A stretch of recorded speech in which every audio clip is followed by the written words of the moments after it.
Hi guys, আসসালামু আলাইকুম। সান মম ডিউটিতে তোমাদের সকলকে ওয়েলকাম। আর একটা নতুন ব্লগ নিয়ে আমি চলে এসেছি। তো চলো, সেই রেগুলারলির মতন ব্লগ আমি ভোর থেকেই শুরু করেছি। তো আজকে কি হয়েছে জানো, আজকে একটু ঘুম থেকে উঠতে আমার একটু লেট হয়ে গেছে। এখন বাচ্চা দেখেছি 3:05। আমার এদিকে ভাত ফুটে গেছে, তার লেগে না, কিন্তু আমার দেখেছে অবস্থা কি, সব নোংরা হয়ে গেছে। কালকে রাত্রিবেলা রুটি হয়েছিল আর বাসন কুসনও সব আছে। তো তার আগে আমি কি করবো বলো তো, এগুলো খাবে, সব তো নোংরা হয়ে আছে। তো আমি ভাবছি আগে খাবারটা আগে চাপে দিই, নাহলে তো আবার এগুলো পরিষ্কার করতে করতে লেট হয়ে যাবে। আর এখন তো টাইমের মধ্যে বলো সব কিছু তৈরি করা। তো আজকে করলে কুমড়ো সানা করবো, আর ভাতে দিয়েছি আলু। আর এতে এগুলো তো সব চাপানো হয়ে গেল। আর কি বলো তো, কালকে প্রচুর শরীর খারাপ ছিল, সেই জন্য আমি 8টার সময় ঘুমিয়ে গেছি। আমি আর ঘুরে তাকাইনি যে কি হলো, কি থাকলো, কি খাবার বেঁচে আছে, এরকম অবস্থা হয়ে গেছে জানো। এখন ঝটপট করে রেখে দিচ্ছি। আর দেখতে তো রাত্রিবেলাকার যে সব খাবারগুলো বেঁচে আছে আমি রাত্রিবেলাতেই ফ্রিজে পুরে রাখি, কিন্তু তো কিছু তো করার নাই। তো দেখছি ভোরবেলাতে 2টোর সময়, তো 3টে ঠিক ছিল, দিয়ে সেজন্য খাবারগুলো সব ফ্রিজে আগে রেখে দিলাম। তারপর ঝাড়ঝুড়গুলো দেওয়া হয়ে গেল। এই সব কাজগুলো করা থাকলে সকালবেলায় উঠেতে আবার সানের আব্বু না থাকলে আমাকে দোকানে যেতে হয়। এবার তখন আবার খুবই চাপ হয়ে যায়। আর এখন সংসারের সমস্ত কাজ করতে হয়, সেই জন্য এখনই ভোরেই ফাঁকা টাইম, কেউ নাই, চুপচাপ। আর এদিকে রান্নাও হবে, 1 ঘন্টা লাগবে, 1 ঘন্টার মধ্যে আমার এই কাজগুলো ধরো সমস্ত কিছু হয়ে যাবে। আর শাশুড়ি মা অসুস্থ থাকায় সমস্ত বাড়ির কাজই করতে হচ্ছে, তার উপরে রোজামুখ, তার উপরে ধরো এদিকে সমস্ত কাজ, আর তার উপরে দোকানে। তো আমার এদিকে রান্না বান্না হয়ে গেছে, তো এগুলো উপরে নিয়ে যাবো, এটা আব্বুর জন্য নিয়ে যাবো উপরে।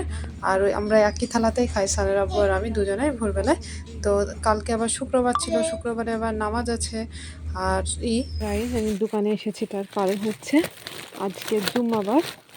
তো আমি ভাবছি মসজিদে দুটো কিছু দিই, সেই জন্যে বিস্কুট নিতে এসেছিলাম। সানের আব্বু নামাজ পড়তে যাবে। তো চলো চলো তোমাদের সঙ্গে শেয়ার করি। আর সবাইকে জুমা মুবারক আমার তরফ থেকে। আবার গোসল করে তার আগে ধরো ভোরে তো দেখেছো সমস্ত কাজই প্রায় ছেড়ে গেছিলাম, কিন্তু খাওয়া দাওয়ার পর যেগুলো ছিল সেগুলো সকালে মাথা ধোয়া করেছি। সান স্কুলে চলে গেছে, এবং সানের আব্বু যাবে নামাজ পড়তে। তো আমি ভাবছি ওকে আগে বিদি করে নিই, দিয়ে তারপরে আমি নামাজটা পড়বো। পরে তখন আবার রান্নাবান্না আছে, সান স্কুল থেকে এসে ধর আবার খাওয়া দাওয়া করে খুব না। সানের আব্বু রেডি হয়ে গেছে, ও নামাজ পড়তে যাবে। তো ওগুলো নিজেই পুরে নিচ্ছে, আমি এক হাত দিয়ে পাচ্ছিলাম না। শান্ত নেই, সান স্কুলে চলে গেছে। সান থাকলে সাইকেলে যাবে, সাইকেলে হাওয়া নেই, কিছু নাই, হেঁটেই যা। টাটা। চলো গাইস, আমার জামা কাপড়টা মেলা হয়ে গেছে, আর এইটা শুকিয়ে গেছে। নিচে যাই, নিচে গিয়ে নামাজটা পড়ে নিয়ে গিয়ে। তো আমার নামাজটা খুব তাড়াতাড়ি হয়ে গেছিলো, তারপর অন্যবার হলে আমার এই জুম্মাবারের নামাজ একটু লেট হয়ে যায়। তো কালকে বাড়িতে কেউ ছিল না, সেই জন্যে ভালোই হয়েছিল। সমস্ত কাজ হয়ে গেছিলো, সানের আব্বুকে ও নামাজ পড়তে চলে গেছে, আমিও সেই ফাঁকে এসে নামাজটা পড়ে নিয়েছি। তো তারপরে রান্না আমার শুরু হবে। আজকে আমি হাঁসের মাংস রান্না করবো, হাঁসের মাংস চালের রুটি। তো এখানে আমি তেল দিয়ে দিয়েছি পরে। তো রান্নাটা জানো তো দুপুরের দিকেই চাপিয়ে দিয়ে, তার কারণে তখন বাজছিল 1:45, 1:45 এরকম টাইম সামথিং। তার কারণ সান স্কুল থেকে এসে খাবে, আবার ওর দিদি আর সান দুজনেই রোজাই ছিল না, সেজন্য ওরা খাবে। আর আমার এই রান্না বান্না, চালের রুটি এক হাতে সব কিছু করতে গিয়ে, ঘর সামনে উঠতে গিয়ে অনেক লেট হয়ে যায়। ওই ফাঁকে সানের আব্বু ডাকলে আবার দোকানে যেতে হয়, সেই জন্য আমি রান্নাটা আগে ভাগেই চাপিয়ে দিই।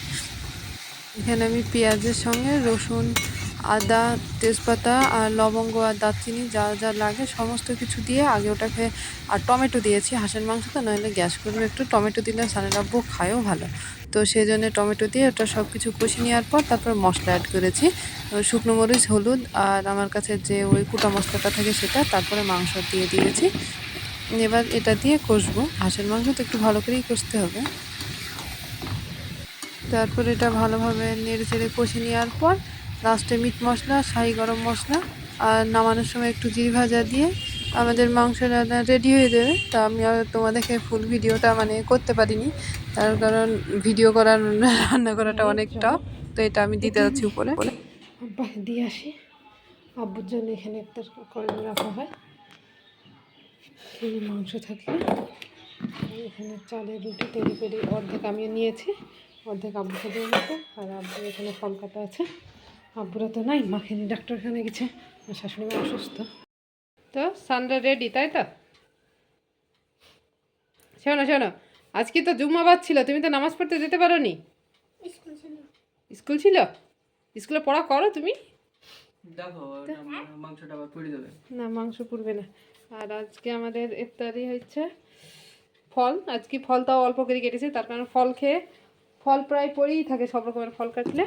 আর এখানে এটা খুলে দাও না, এখানে চালের রুটি, আর এখানে হচ্ছে আমার হাঁসের মাংস হয়ে গেছে। এটা একটু গরম করছি, সানের আব্বা আবার গরম ছাড়া খেতে চাই না, তো আমি কড়া শুদ্ধই নামিয়ে দিই। চাপ দিও না। তোমার তোমার কি আজান না দিতে ইফতার করা শুরু হয়ে গেছে? তা আজান দিচ্ছে, এখনো 2 মিনিট সময় আছে বলছে। দোয়া পড়ো।